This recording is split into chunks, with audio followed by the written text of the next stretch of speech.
If you want to learn how to invest in property, I believe that there's 10 key skills that you should master. And skill number 4 is negotiation. And so in this lesson, I want to give you a whole load of tips and tricks so that you pay far less for your next investment property.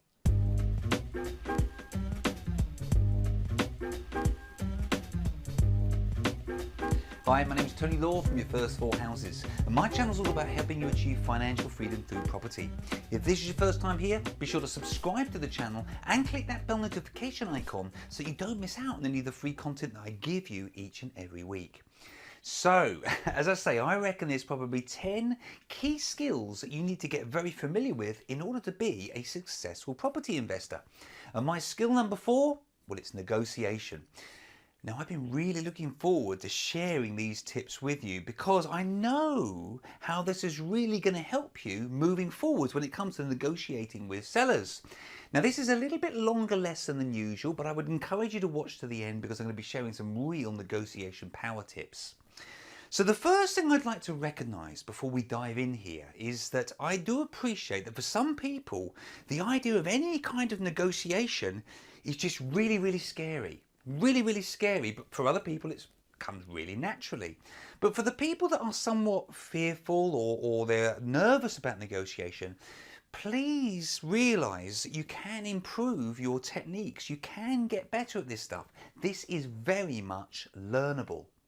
So I want to share a bunch of tips and tricks that are geared around 3 different categories. The first of these is when you're dealing direct with sellers. So let's imagine you've put some marketing material out there and sellers are now contacting you, and so there's no estate agent involved in the transaction.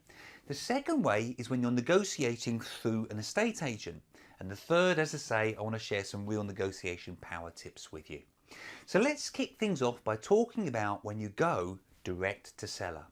So the first thing I have to share here is that you need to make sure that all of the people that are on the title deeds for that property, well, they're in the room and you're speaking to both parties or all 3 parties if there's more than 2. Everybody that's on the title deeds needs to be involved in the conversation. If not, well, frankly, you're wasting your time because you could agree everything with person A, but if person B isn't there, well, they've also got to agree to it, haven't they? So make sure that everybody that's on the title deeds is involved in the conversation.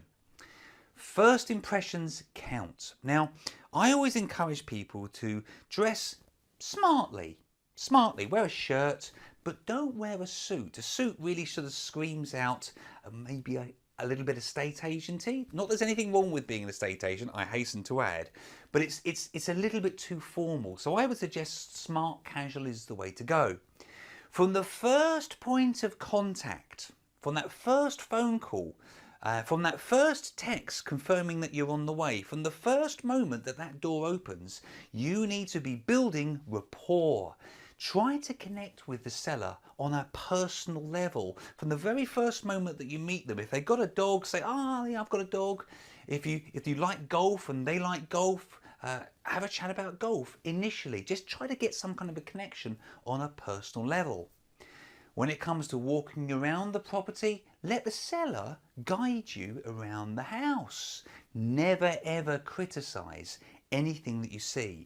Even if the place is a real mess, try to find some stuff that you can genuinely compliment, because don't forget, this is their home. This is where they live, probably, assuming it isn't a buy-to-let type property.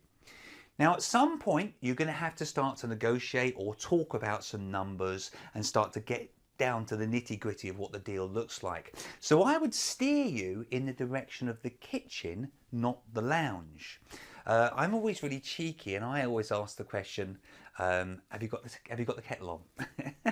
And we go and sit down at the dining room table and that's where we will actually have our chat. Because I feel that it's in the kitchen is where you kind of discuss business, if that makes sense.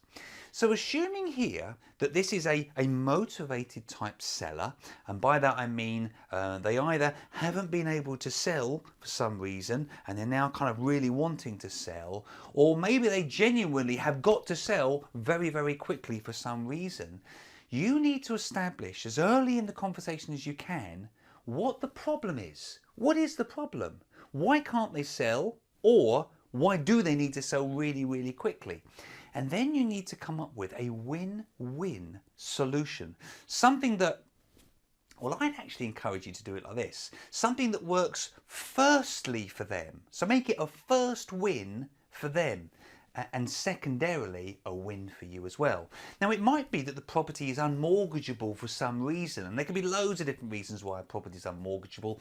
In fact, I've done a really good video on that. You might want to check that out. But it might be that there's some kind of a structural defect to the property. Maybe the seller needs £30,000 today to settle a tax bill. Maybe there's health issues involved. Maybe they don't want to be a landlord, and this is something that it's a buy-to-let property that they've got, or maybe they're relocating to another part of the country and they don't want to be a landlord. Whatever the problem is, you need to establish what it is firstly, and secondly come up with a solution that will really solve their problem. Okay, let's move on to dealing through estate agents. So once again, rapport is everything. From the first moment that you start to interact with that estate agent, try to find some common ground, try to build rapport from that first moment. Ideally, try to speak to the estate agent out of the office if you can. Ideally when they don't have all their mates in the office kind of listening in on your conversation, especially if you're going to start to suggest a few things that might be a little bit creative, a little bit outside of the norm. Because if they're outside of the office, they can kind of ask a few questions that, were they to ask those questions in the office, they might feel a little bit embarrassed about. Does that make sense? So get them out of the office if you can. Always let them drive the conversation whenever they can. Don't forget, these guys, they really do know their stuff. They really, this is what they're doing every single day. So I would encourage you to empower them. Let them drive. Be professional. Have you got your business cards yet?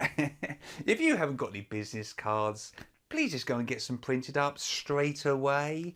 But whatever you do, make sure that you set a professional image when you're speaking with the estate agent. That's what they want.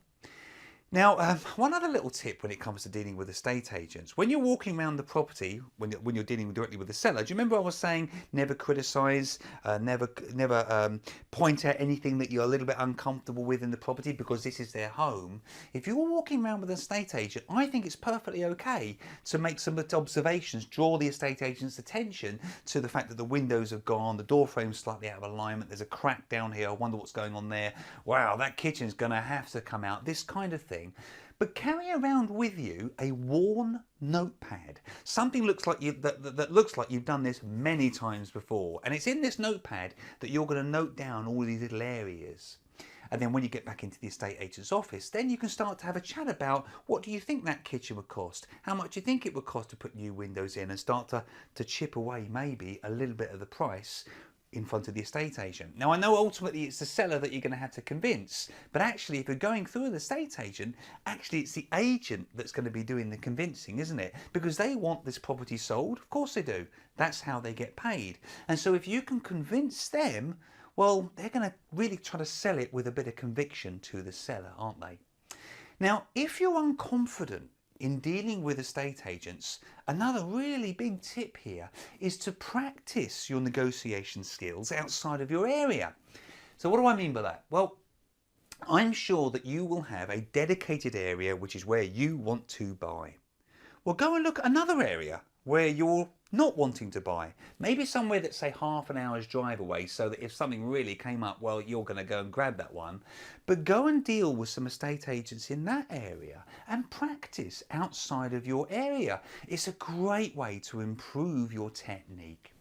So let's move on to a few of these power tips now. And the first one is due diligence is power.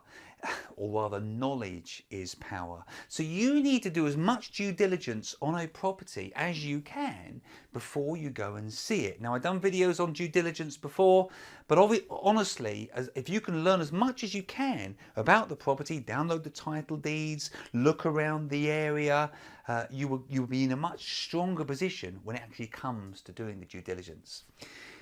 Now, I wanted to say this: put safety first. Put your safety first if you're going out and seeing a seller directly yourself.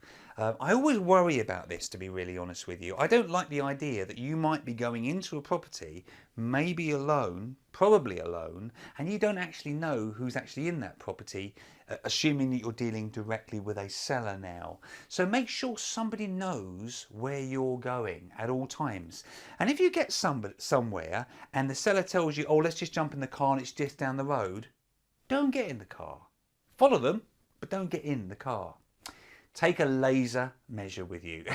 Now, I've usually got 2 of these in the car, but make sure you've got a laser measure with you, especially if you're thinking about converting this into an HMO, because you need to make sure that if there is a small room in there, it's big enough to comply with current legislation.